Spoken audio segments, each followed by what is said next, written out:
Përshëndetje të nderuar shikues.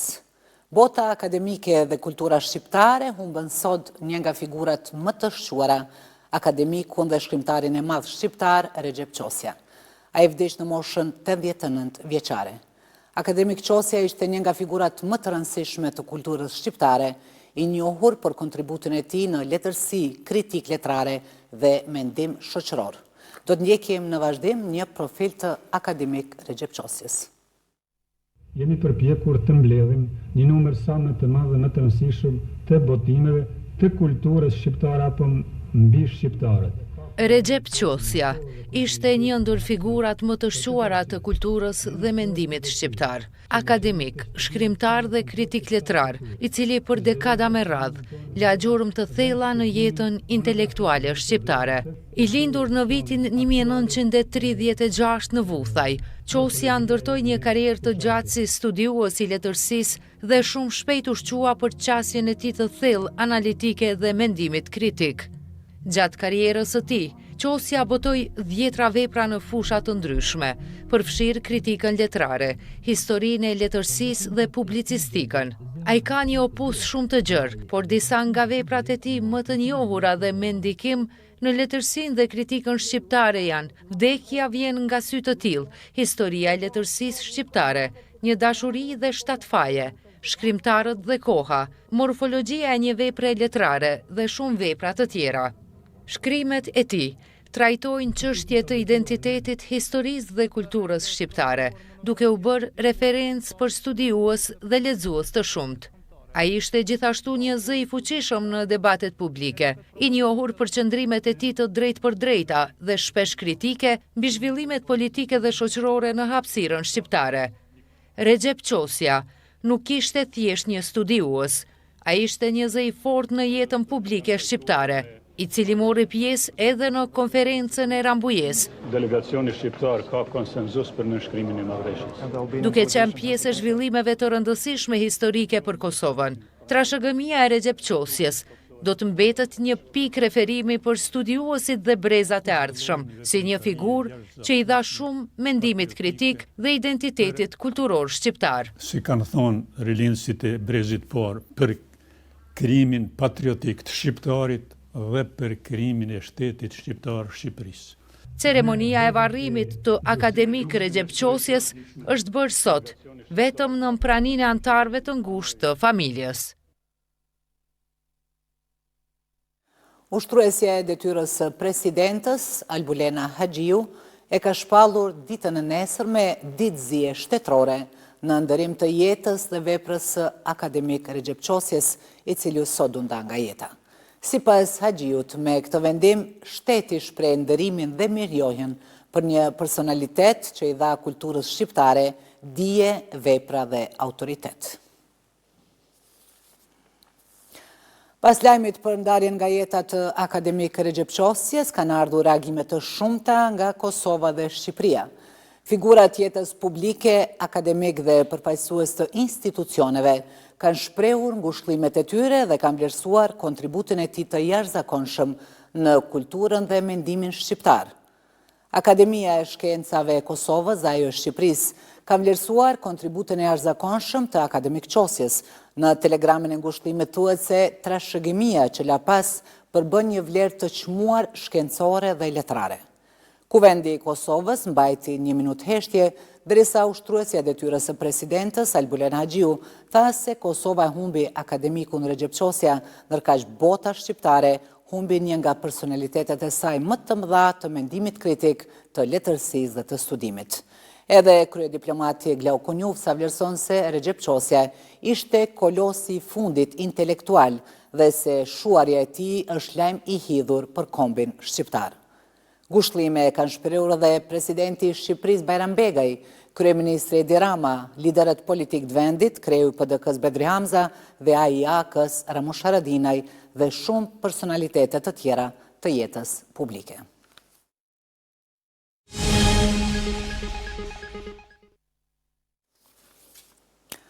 Kuvendi ka miratuar një nga projektligjet më të rëndësishme që pritet të ndikojë drejt për drejt në reformimin e sistemit shëndetësor, projektligjin për sigurimin e detyrueshëm të kujdesit shëndetësor. Ministri i Shëndetësisë Arben Vitia shprehuri sigurt se qytetarët e Kosovës së shpejti do të bëhen me sigurime shëndetësore. Opozitarët vlerësuan se mungesa e sigurimeve shëndetësore po e varfron qytetarin çdo ditë. Për dinamikën edhe për implementimin e tij, natyrisht se ne do të punojmë ditë e natë dhe natyrisht përgjegjësia do të na takojë neve, por jam shumë i sigurt që qytetarët shpejt do të bëhen me sigurime shëndetësore. Ministri përfundoi fjalën duke thonë që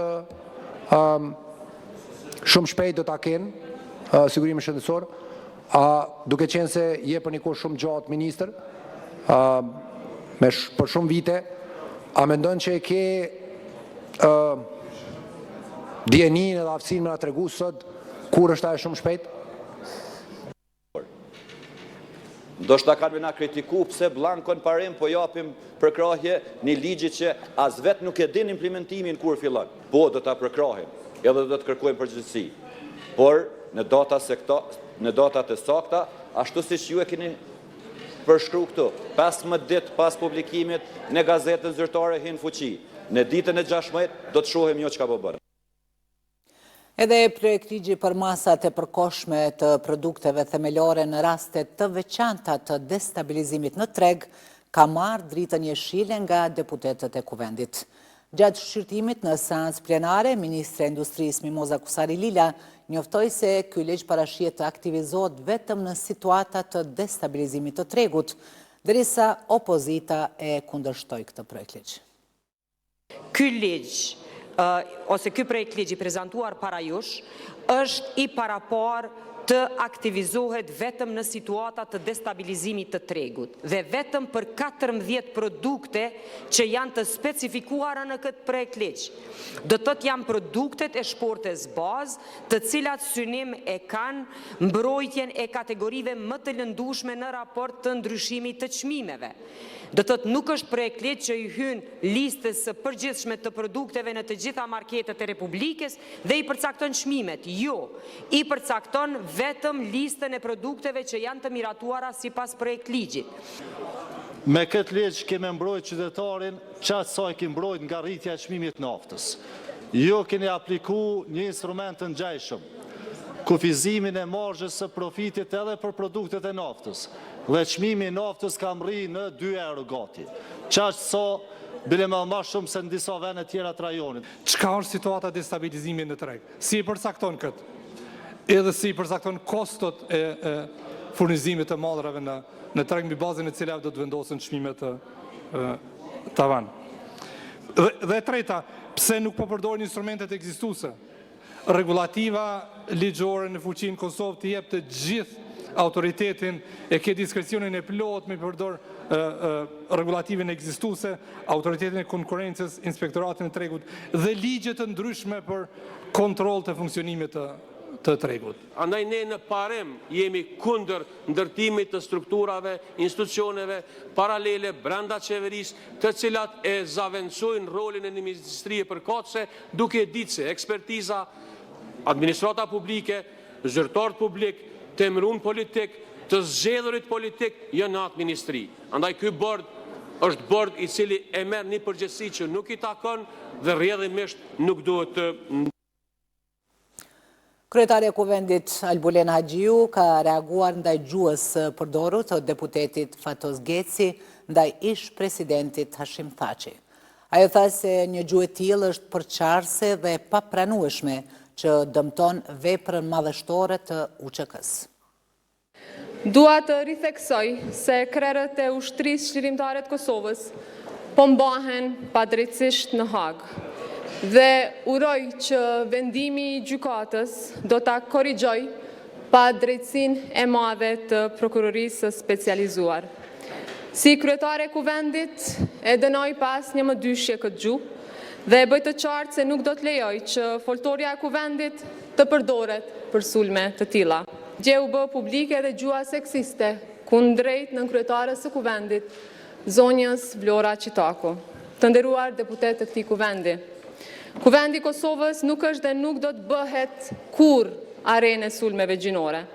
Gjuha seksiste dhe poshtruese ndaj graven politik por edhe ndaj çdo vajze dhe gruaje në shoqërinë tonë është e papranueshme, është e turpshme. Asnjëherë nuk do të hesht përballë kësaj gjuhë dhe nuk do të lejoj që ajo të normalizohet në Kuvendin e Republikës së Kosovës. Deputetët në këtë sallë janë përfaqësuese të zgjedhura të qytetarëve. Kushdo që i nënçmon ato, e nënçmon drejt për drejt edhe votën e qytetarëve të Republikës së Kosovës.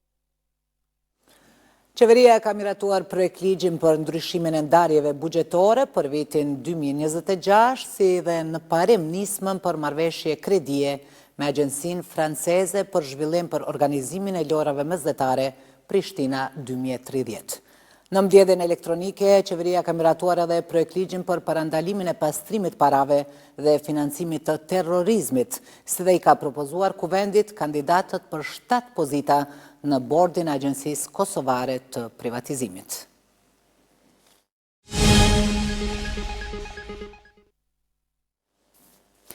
Ushtruesi i detyrës i drejtorit të përgjithshëm të Radio Televizionit Kosovës, Hysen Hundozi, dhe UD i drejtorit të televizionit, Rilind Garvalla, kanë vizituar ambasadën e Kosovës në Sofje për diskutuar mundësit për forcimin e bashkëpunimit ndërmjet transmetuesit publik Kosovës dhe Bullgarisë. Ambasadori Haxhi Bayraktari ka theksuar rëndësinë e mediave publike në garantimin e informimit të drejtë dhe të besueshëm, duke vënë pa edhe sfidat me cilat përballet gazetaria në kohën e zhvillimeve të shpejta globale, njofton ambasada e Kosovës në Sofje. Drejtuesit e RTK-s kanë theksuar rëndësinë e bashkëpunimit institucional dhe rolin mbështetës të misioneve diplomatike në këtë proces. Vizita në Sofje po zhvillohet në kuadër të pjesëmarrjes së RTK-s në samitin e mediave të organizuar nga Unioni Evropian i Transmetuesve, ku po diskuton sfidat me cilat përballen mediat publike në Evropë në një periudhë tensionesh gjeopolitike dhe transformimesh në peizazhin informativ.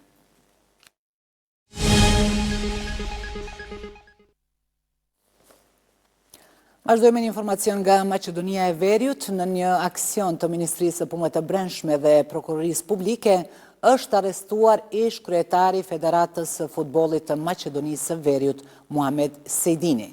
Sipas informacioneve fillestare, ai dyshohet për përvetësim të rreth 700.000 euro, mjetët që UEFA i kishte ndarë për Federatën e Futbollit të Maqedonisë për mbështetjen dhe ndërtimin e një tribune në Ohër.